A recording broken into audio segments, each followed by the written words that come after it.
The Secrets of Doctor Who is brought to you by the Star Quest Production Network and is made possible by our many generous patrons.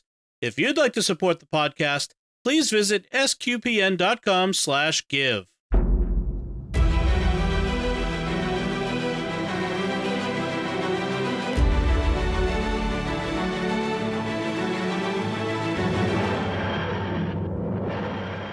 You're listening to The Secrets of Doctor Who, where we discuss everything about the hit BBC series Doctor Who. And today we're discussing something special. It's the Ninth Doctor. Christopher Eccleston is back as the Doctor in a Big Finish audio story, the first part of which is called Sphere of Freedom. And we'll tell you all about what that's about in a second. But first, I'm Dom Bettinelli, and joining me today on the panel are Jimmy Akin. Hi, Jimmy. Howdy, Dom. And Father Cory Sticha. Hi, Father Cory. How's it going? Very well, thanks. Folks, be sure to go to Apple Podcasts and write us a nice 5-star review. That helps us get the show out to more people. It gooses the algorithm over there and tells them that people are watching and enjoying. Also, Spotify now does ratings, so if you listen to our podcast on Spotify, give us a nice rating over there as well. And, of course, be sure to share the podcast with your friends and help us grow this great community of Doctor Who fans. I want to tell you about another show on the network you're sure to enjoy called American Catholic History. You can find it at sqpn.com/history or wherever fine podcasts are found. So, as I hinted, we are talking about this Ninth Doctor story. Christopher Eccleston is back for the first time as the Ninth Doctor in a Big Finish audio production that came out in May of 2021. Yeah, so as people may be aware, Christopher Eccleston was not originally planned to do just one season of the revived Doctor Who. Instead, he was scheduled to do more than that, but he had such an unpleasant time doing that first season that he quit. And so we only ever got one season of him. He was mad. He's talked about, it took a while to emerge, but over the years, he's talked about how he got mad with several key individuals, one of whom was Russell T Davies. And so he left. He didn't want anything to do with Doctor Who again. He never planned on returning to the role, but he was at a convention a couple of years ago, and at the convention, he like had his birthday happened to coincide with the convention, if I recall correctly, and everyone at the convention was so kind to him that he really warmed up again, and he still didn't want to work with Russell T Davies anymore, but Big Finish said, well, you know, we got these audio plays. Would you consider doing some of those? And he agreed. And so now they've come out with several sets of Christopher Eccleston as the Ninth Doctor. This is the first of them. It's called The Ravagers, and it's a it's 3 audio plays that form one connected story, which is a little different than what Big Finish sets normally are like. Some of their stories they release as standalones in their monthly range, but they also release sets, which typically have 3 or 4 parts. And normally it's 3 or 4 mostly standalone stories. They'll introduce an element in the first one that then carries on through the middle ones and pays off in the 4th story. But for the most part, their sets are usually independent stories that only culminate in together in the final one. This time, though, it's a 3-part story. Each play is like Act 1, Act 2, and Act 3 of the story. And so we're going to be covering it for Christopher Eccleston's grand return. We're going to be covering it in kind of royal style. This week, we're going to do Act 1, next week, Act 2, and then Act 3. Yes, very exciting. And they do them at, it's interesting how Big Finish does it. For the episodes or the stories that involve classic Doctors, they do it in the classic Doctor format where you have, like, say, 4 20-minute to 30-minute episodes that make one story. And for the new Who Doctors, it's 42 minutes, just like a TV show. And so this is a standard 42-minute story in 3 parts. So yeah. They also use audio set dressing to achieve the same effect. So in any Doctor you're listening to, like the opening theme music will be the theme music that was used in that period. So we get the theme music from the first season of the Revival series from 2005 in this. So, and like I said, this came out in May of 2021, so it's relatively brand new. It's under a year old as we record this. In fact, it was recorded remotely during the COVID lockdowns. Right.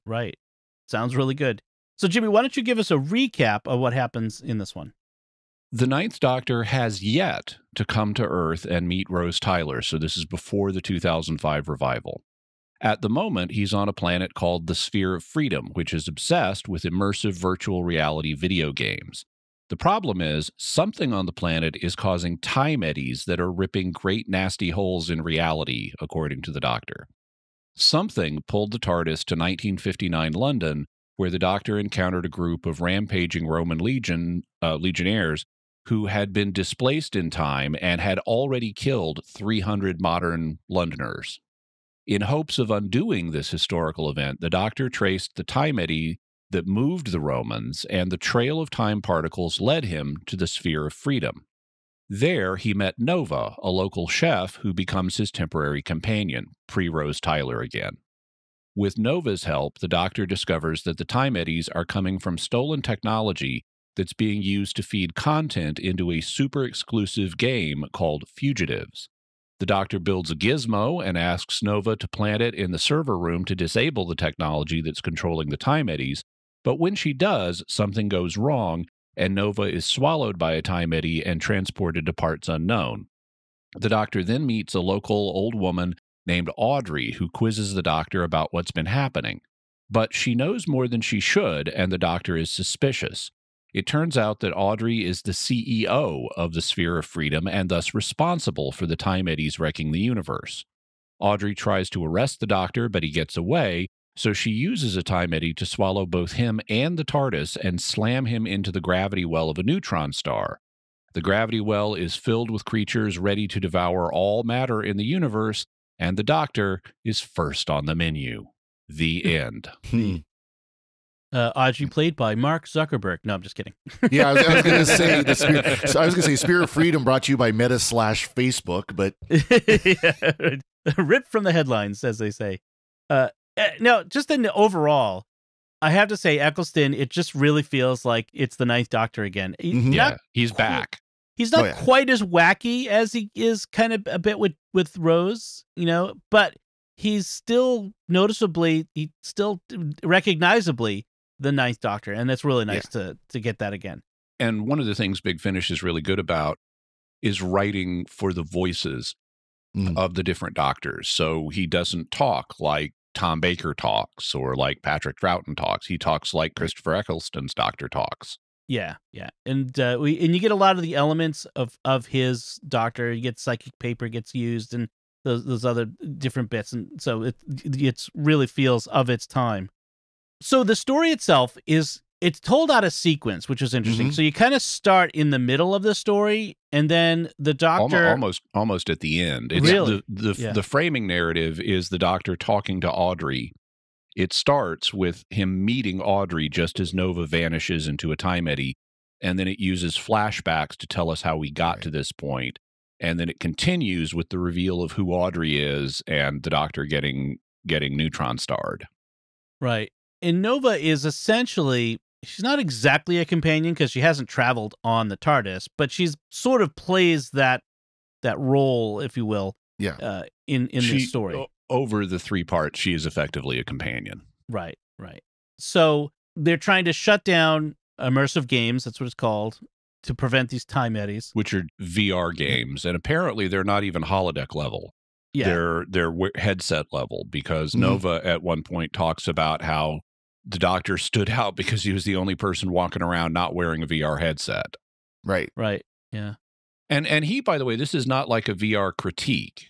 This is a corporate greed critique. The Doctor says he has no problem with immersive reality games. In fact, there's one that he names that he's particularly enthusiastic about, says he loves playing that. Yeah, Geraldo's World, I think he calls it.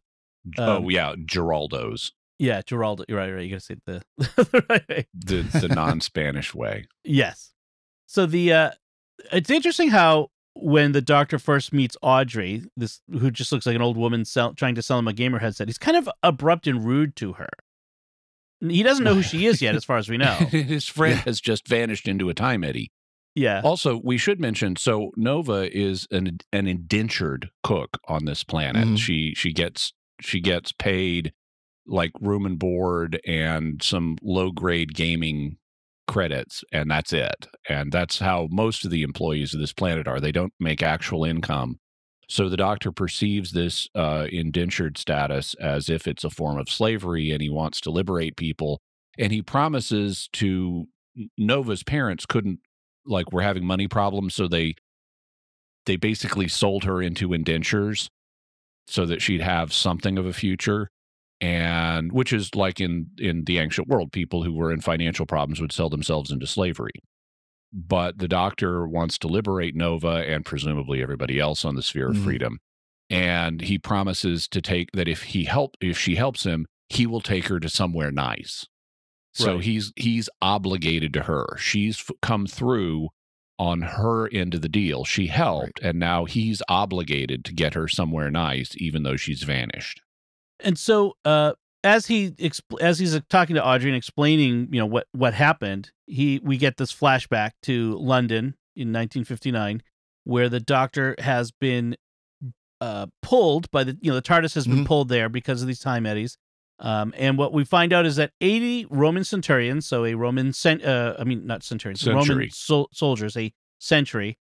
Which is, they have a fun little where he talks about a century doesn't actually have 100 soldiers, has 80. Right. But they've been displaced in time. They've killed like 300 Londoners in this. They've shown up, and because they panicked. They were on the eve, or they were in the process of going to Queen Boudica, who was an early British local monarch, who from the 1st or 2nd century, who is quite famous, and they were going to engage Boudica's forces when suddenly they found themselves in London with traffic and cars and honking and noise, and they thought they had been transported to the world of the gods or the world of the spirits or something, and freaked out and started attacking people. Yeah, they ended up in Piccadilly Circus, which is kind of like New York's Times Square. It's a very busy intersection, kind of crazy. I can imagine if you're displaced out of time by 2,000 years, that would be quite disorienting. My first reaction wouldn't actually be start killing people, though, I have to say. Mine too, I guess. There's the military has put a cover story in place. This is pre-unit, so this is British military.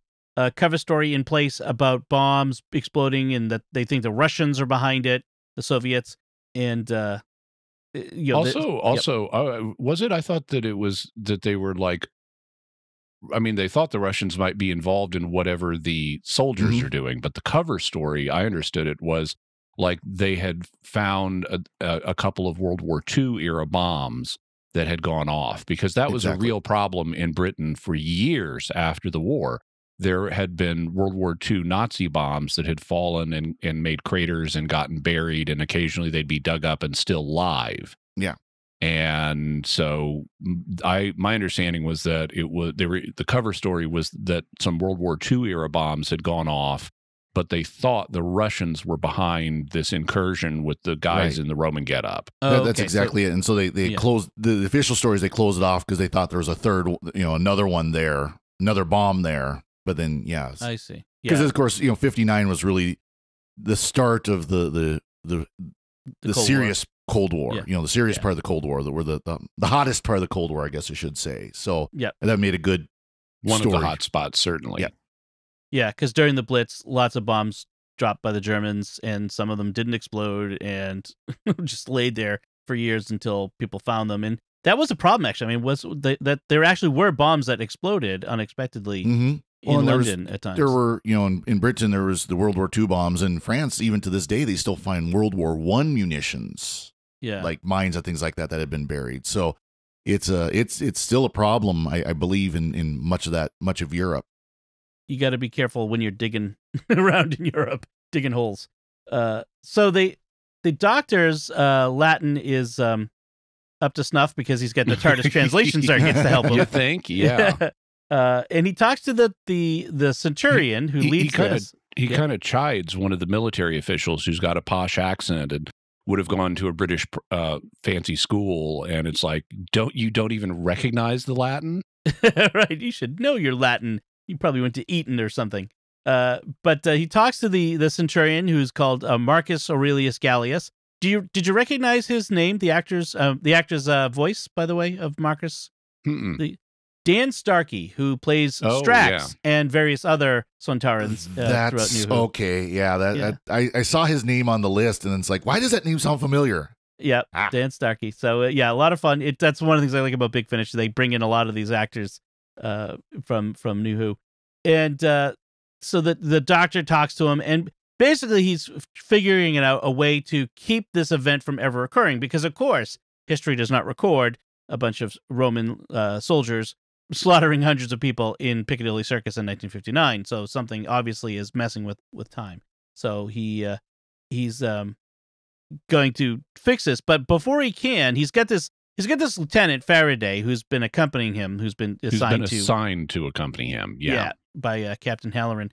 The Doctor's posing as someone from the War Department, the War Office, and that's how he uses the psychic paper. Right. And so as they're heading to the TARDIS, a time eddy comes along and sweeps Faraday away into the future, where Faraday ends up in a futuristic battle arena where he's facing down a robotic warrior, like a big mecha warrior, sort of thing. Yeah. In my notes, I have Faraday Robot Fighter, which is a reference to me to a comic book that was not by one of the big two, but it was kind of popular in the, I guess, 60s, maybe 70s, called Magnus Robot Fighter, about a guy in the year 4000 AD who fought robots for public entertainment. Ah, okay. That's interesting. Yeah, well, this is Faraday. He ends up, it's almost like Thor Ragnarok, where, he's thrown into this arena. He's got to fight the champion, and it's BattleBots, which is the current TV show about people building little robots to fight. But he ends up there. Now, is it the Sphere of Freedom that he ends up? I wasn't sure. It's been a while since I've listened to all three parts, so I remember we do get more with him in the future, because he gets basically swept away, and we get enough of an orienting scene to realize he's in some kind of arena. But and like his round is coming up, and then we cut away, and we don't hear anything more about him in this episode, but we do in the future. Okay, good. Because I was surprised that we just kind of drop him so that must be his thread gets picked up later. Yeah, it's really atypical for the way Big Finish normally does these sets. They're normally much more self-contained. Right. So the Doctor, meanwhile, is trying to figure out the source of the time eddies, and that leads him to the Sphere of Freedom. Is this like a Dyson sphere? Is it like is it, or like a? No, it's just a planet. Going all the way back to the first Doctor's time, there is a periodic custom that Doctor Who uses of referring to planets as spheres.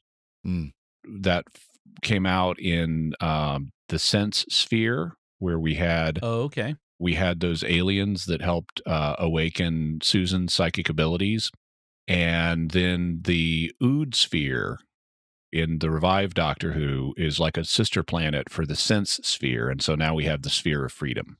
Okay, right, interesting. So the Doctor is trying to track down the source of the time eddies, and so he's walking, through parts of this Sphere of Freedom, and he's unintentionally following Nova. They're both going the same way. She's on her way to work, and she gets. So we have this interesting exchange between her and the Doctor, where she's like, "Stop following me! I'm not following you. I'm just going the same direction you are." And then so she ends up letting him go in front, and then he stops and waits for her to catch up because he decides he wants to talk to her anyway. And so they have this interaction. I like how she observes that he's acting suspicious and that like he's up to something, which he freely acknowledges. Yes, I'm up to something. And then later on in their conversation, she's talking to him and he proposes something, and she says, "Well, I'd say you were up to something then." And he said, "I've already admitted that." Yes. And one of the things I realized about this episode is a lot of it is just really setting up the situation. Like we get extensive explanations of what is the Sphere of Freedom, what is Immersive Games Company, what's going on with the games. We found out that the Sphere generates gaming interfaces for consumers on over 1,000 star systems, and they so have billions of users across those thousands of star systems. Right. Yep. And some are more exclusive than others. There's a definite hierarchy in the games. The locals who work there get like credit for the cheap games, but then there are more exclusive games that you have to be the fees, I guess, associated with them are so high that you have to be rich to play them. And that's the case with this game, Fugitives, which, of course, Audrey has never played it. She doesn't even bother using the credits she gets. She only occasionally games. And they're the low-end variety. So she doesn't really know what goes on in Fugitives. She just knows that's a really exclusive one that only rich aliens play. Right. And we also get explanation of the central arc, which is, I guess, the really kind of the server, basically, the server that runs everything. And that's where the Doctor's trying to get. He's trying to get in there to figure out what's going on. And as you mentioned, Jimmy, that like she explains how she's an indentured servant, essentially like a slave, because she's got to earn her way, her freedom. Yeah, really, indentures is not slavery. They kind of are bending that one. Historically, how indentures worked it was basically an apprenticeship. And at least the way she's describing it, this form of indentured servitude was like you would get apprenticed to someone and you would get room and board, and that's about it until you became a master craftsman, at which point you'd be released from your indentures and start your own business. Yeah.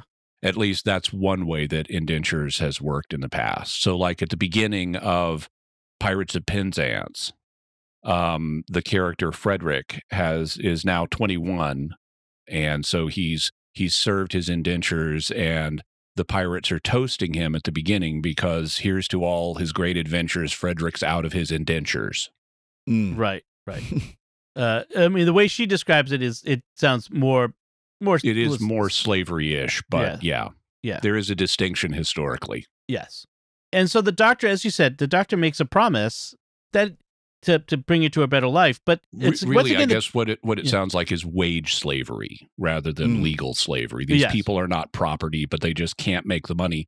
It's like living in a company town where you're in debt to the company and you can effectively never earn enough to get out. Right. And so the Doctor promises to deliver her to a better life. And it's once again, it's one of those interesting things that we see the Doctor doing, especially in New Who, is making the grand promises that we're not quite sure he's going to be able to carry out. You know, that's he's done this several times throughout from 9, 10, 11, 12, and 13. Yeah. Where he's made these promises, and sometimes they work out and sometimes they don't. And so it's interesting. So we find out that someone is using this technology that's inside the central arc to generate time eddies that are somehow connected to this game, Fugitives. So and the technology is inappropriate to this planet, so it's been stolen from somewhere. Right, it is stolen technology. And one in my notes here, as he's keeps talking to this old lady Audrey, it's like Audrey knows more than she should, as just some old lady selling headsets on the street. And it's kind of funny, like that. The Doctor even calls her out because she said, "What happened to Nova? How did you know her name was Nova? I heard you talking.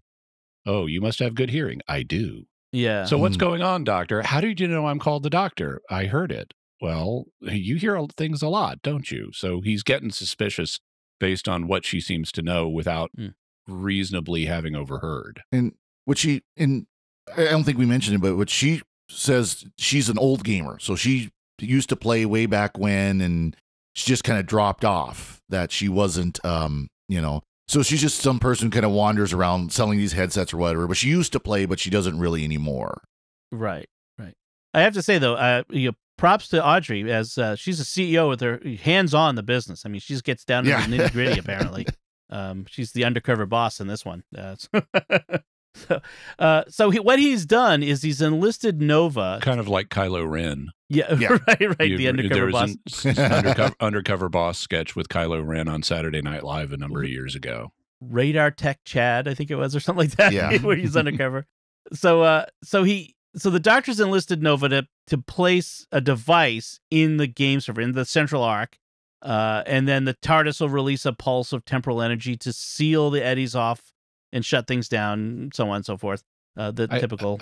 I like how they handle the gizmo he's made, because they don't give it a name, and they don't. He's just like, here, take this into the server room and activate it at this time. And he even has to teach her. He has to give her a watch and teach her how to synchronize watches, because people don't use watches anymore. But they don't name the gizmo. They just tell us its function, which is fine. I like that. Not everything needs a name, but I like the sound design because it's clear from Nova's reaction. I mean, to the gizmo, she says it's like it looks ridiculous. It looks like you've been rummaging around in a bin. And the doctor says, "Oh, you find all kinds of great stuff in bins." But at the same time, as they're talking about it, you can hear this wonky noise that the thing is making. And the sound design is really nice. It effectively conveys this is some crazy cartoon gizmo thing that he's made out of scraps. And it sounds, it manages not only from the dialogue, but from the sound, it communicates this thing has just been kludged together. Right. You can imagine some of the devices that you especially saw during the Russell T Davies era with the 9th and 10th Doctor, where it literally looks like just take a PCB, a printed circuit board, and just slap crap on it, and that's what it looks like. I imagine it with like part of an egg beater and a spoon, a giant wooden spoon as part of it, and things like that. Yep. Although, in fairness, the 3rd Doctor did some of that too. Right. There's plenty of that in Classic Who, I think. I think the 7th Doctor had a few of those too. So in the present day, Audrey notes that the Doctor's plan didn't work, and that's when she reveals, "Mwahaha," silly kids, she does Scooby-Doo style, that she is the CEO of the Sphere, and she calls the Gamer Guards, which I guess that's what they're called, and he tries to take off on the TARDIS, and she fires a time eddy at it and sends him into a neutron star, which is interesting. Into the gravity well. The gravity well, right. Inside a neutron star would be, I don't think even the TARDIS could survive that. And I think the Doctor says as much. Yeah. Yeah. And then there's this very interesting allusion to these creatures that want to devour the universe that live in the gravity well. And I suppose those would be the Ravagers, I guess. I mean, we don't get a clear indication of what Ravagers refers to in this one, do we? I guess we'll have to find out. We'll have to wait till the next one. To be continued. To be continued. So, and that was it. I felt like it was a good story, that the good beginning of a story. There's plenty of action in it. It keeps your attention. As an audio story has to work. I think an audio story sometimes has to work harder because you don't have the visuals to keep your attention. So I think it did a pretty good job of that. It was well written, but it felt kind of short. But so what do you guys think? I think it's a good start to the story. I think the reason that Big Finish is deviating from their normal standalones with a connecting thread pattern is because this is the return of Christopher Eccleston, that they wanted to give us one big satisfying story, and so they did it in 3 parts rather than 3 standalones. Yeah. Yep. No, I enjoyed it. There's a risk when you're doing these back and forth type stories, these flashback type stories on TV, that you make it clear when you're doing a flashback versus current time. It's even more so when you're doing audio, if you don't have the cues, which I think they did a very good job on this, of having an audio cue. It was kind of like the type sound. Wayne's World. We're doing the hands as we're saying this, but they did a good job of having this sound that when you heard it, it was a flash between current and past. So you knew that you were at one place or the other, and that was very effectively done. It was it helped from the confusion, because of course flashback stories can become very confusing very quickly. And I think they did a good job of minimizing that. Yeah, it's actually pretty simple as far as a nonlinear storytelling technique. I've seen much more convoluted stories than this. Oh, yeah.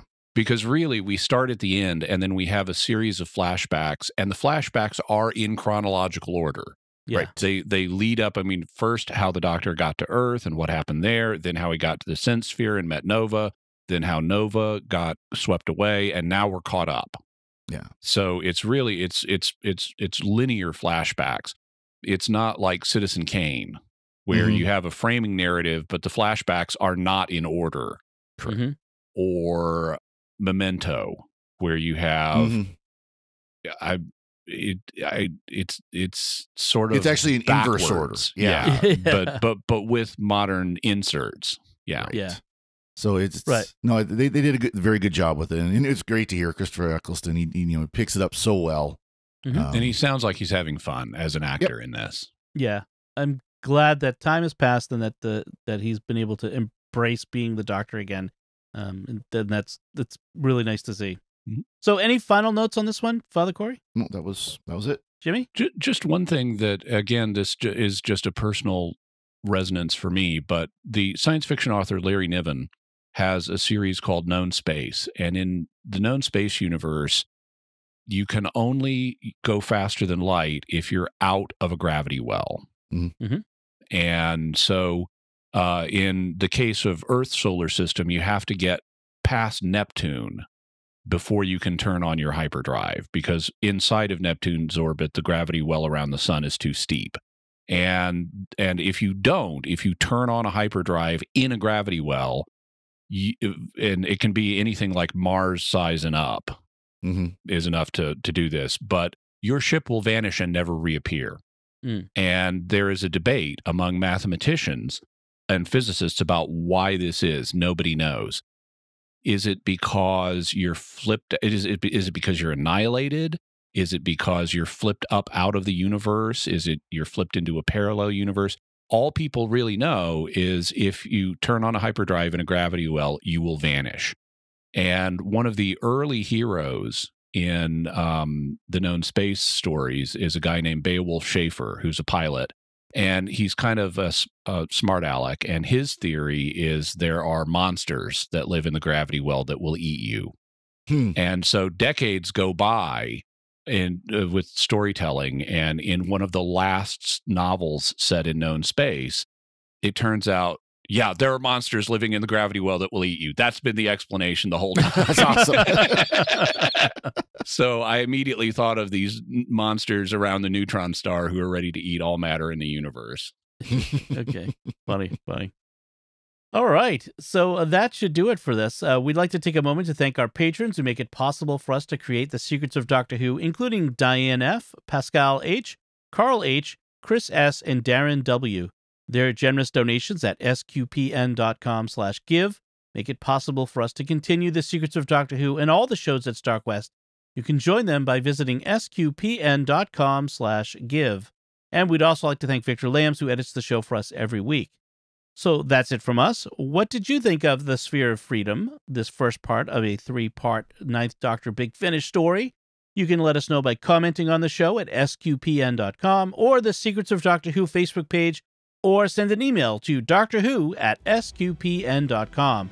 We'll be back next time when we'll be discussing the next Ninth Doctor Big Finish story, Cataclysm. Until then, Father Cory Sticha, thank you for joining me and sharing The Secrets of Doctor Who. Thank you, Dom. And Jimmy Akin, thank you as well. Thanks, Dom. And once again, I'm Dom Bettinelli. Thank you for listening to The Secrets of Doctor Who on StarQuest. And remember, oh brave new world that has such people in it.